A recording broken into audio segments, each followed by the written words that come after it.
alors on va continuer tranquillement ma petite visite entre guillemets d'élevage. Bon, c'est pas un élevage, plutôt une collection. Voilà. Donc là, dans cet espace-là, il y a du serpent des blés, il y a un petit lampro femelle et un couple de beauté bleue. Donc des choses tout simples, classiques entre guillemets. Qui sont magnifiques quand même. Voilà, des choses que j'aime, ce sera à vous juger, hein, si elles sont belles ou pas. Moi je les trouve magnifiques, ce que j'ai ça me plaît beaucoup. Voilà. Et donc on va commencer par les asiatiques, donc Orthriophis ara, et là Ténura Calicianus. Bon après si j'ai Orthriophis, s'il vous plaît, les puristes, pardonnez-moi si vous... C'est pas grave, moi ne je frappez fais... pas, ne frappez pas. Richard, je fais la même chose avec le molure, j'appelle ça Python Bivitatus, ouais, tout ça. C'est Python. Ouais, bon, voilà, et là. Ah, je m'étais habitué à Orthriophis, ça fait bien. Ouais. J'ai une Orthriophis. T'as fait quoi? Ouais, j'ai une Orthriophis. C'est moche. Ah, super. Ouais. Bon, un peu de sérieux. Donc, voilà un mâle, un jeune mâle. Il est jeune, il a 1 an. Il a 1 an, c'est donc Elaphe Ténura Calicianus, beauté bleue du Vietnam.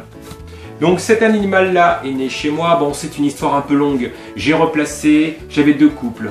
Quand j'étais professionnel, j'avais 2 couples de beauté bleue. Un qui tirait vers le vert, l'autre qui tirait vers une coloration normale. Finalement, cela, pour faire simple, cela c'est le fruit des enfants de mon couple. Un qui était de la souche verte, qui était de la souche bleue. Donc le mâle qui est là, Nagin, son petit nom, qui est, alors je sais pas sur le niveau de votre écran si vous allez voir, il est absolument somptueux. Si, ça se voit. Incapable de dire quelle couleur il est jaune-vert, il est verdâtre, il est bleu-vert, bleu-banane, bleu-citron, tout ce que vous voulez, enfin voilà. Vous en rendez compte par vous-même. Comportement plutôt sympathique. Pareil, c'est des bêtes que je manipule pas. Après, si je l'embête un peu, il va se défendre. Hein, ouais. C'est pas le but. Voilà. Je pense qu'il va être immense parce qu'à 1 an, 1m30. Ah oui, déjà 1m30 là. Oui. Il est grand. Oui. C'est pour ça que j'aimerais bien le mettre en terrarium aussi. Lui, hein. C'est des bêtes qui vont, beaucoup de choses elles vont partir en terrarium par la suite, un peu plus tard. Voilà, donc voilà, nourrissage super simple. Voilà, souris, jaune rat, enfin voilà, ça mange de tout. C'est très rustique, une espèce que maintenant les gens connaissent, hein, mais qu'on avait du mal dans les années début des années 2000. Beauté bleue, qu'est-ce que c'est pas, c'est moche, c'est pas beau. Si, c'est très beau. Et puis maintenant, voilà, c'est vraiment des bêtes. Il y a des éleveurs qui font un travail dessus, qui ont des souches magnifiques. Et bah, moi, je suis assez content des miennes.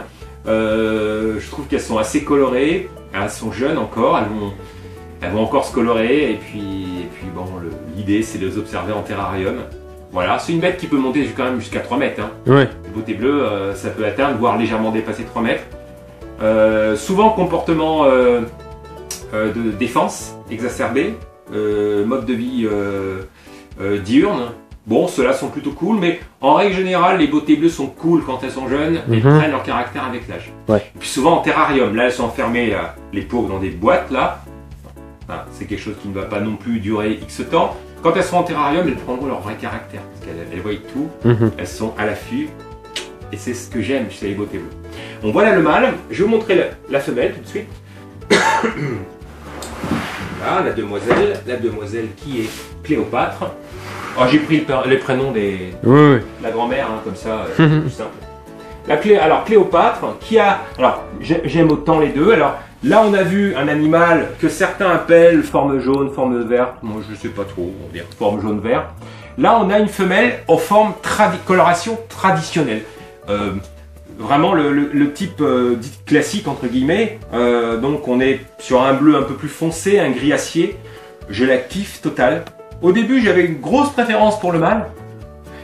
Et maintenant, avec le temps, je me dis, waouh, cette coloration gris acier foncé, ouais, c'est vraiment joli. Si belle que le mâle. Elle est un peu plus petite, voilà. Elle mange tout autant, mais après, est-ce qu'il n'y a pas un dimorphisme sexuel un petit peu par rapport à la taille? Moi, j'avais un de mes couples, le mâle était plus grand, l'autre couple, le mâle était plus grand aussi. Alors, est-ce que c'est pas...